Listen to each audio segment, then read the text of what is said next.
For latest news, subscribe our channel and press the bell icon to never miss any news. നമസ്കാരം, ഇത് one India Malayalam. ദിലീപിനെതിരെ വൻ പ്രതിഷേധം. അറസ്റ്റിലായ നടൻ ദിലീപിനെതിരെ ആലുവ, അങ്കമാലി, തിരുവനന്തപുരം, കൊച്ചി, പത്തനാപുരം എന്നിവിടങ്ങളിൽ പ്രതിഷേധം നടന്നു. യുവമോർച്ച, ഡിവൈഎഫ്ഐ പ്രവർത്തകർ വിവിധയിടങ്ങളിൽ ദിലീപിന്റെയും ഗണേഷ് കുമാറിന്റെയും കോലം കത്തിച്ചു. നടൻ ദിലീപിന്റെയും നാദിർഷയുടെയും ഉടമസ്ഥതയിലുള്ള പാലാരിവട്ടത്തെ ദേ പുട്ട് എന്ന റെസ്റ്റോറന്റിന് നേരെ യുവമോർച്ച പ്രകടനം നടത്തി.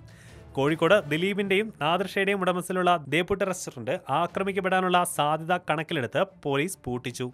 ഇവരുടെ റെസ്റ്റോറന്റ് കൊച്ചിയിൽ ആക്രമിക്കപ്പെട്ടതിന് പിന്നാലെയാണ് കോഴിക്കോട്ടേത് പൂട്ടാൻ പോലീസ് നിർദ്ദേശിച്ചത്. വിവിധ സംഘടനകൾ റെസ്റ്റോറന്റിലേക്ക് മാർച്ച് തീരുമാനിച്ചിരുന്നു.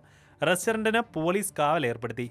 യുവമോർച്ചയുടെ നേതൃത്വത്തിൽ പ്രവർത്തകർ നഗരത്തിൽ ദിലീപിന്റെ കോലം കത്തിച്ചു. അതിനിടെ ദിലീപിനെ ഇതിലേക്ക് നയിക്കാൻ വ്യക്തിവൈരാഗ്യമാണ് കാരണമെന്ന് റിപ്പോർട്ടുകൾ പറയുന്നു. അതേസമയം കേസുമായി ബന്ധപ്പെട്ട് ദിലീപ് അല്ലാതെ മറ്റാരും കസ്റ്റഡിയിലില്ലെന്ന് DGP ലോക്നാഥ് ബെഹ്റ അറിയിച്ചു. കൂടുതൽ വാർത്തകൾക്കും വിവരങ്ങൾക്കുമായി സന്ദർശിക്കുക വൺ ഇന്ത്യ മലയാളം.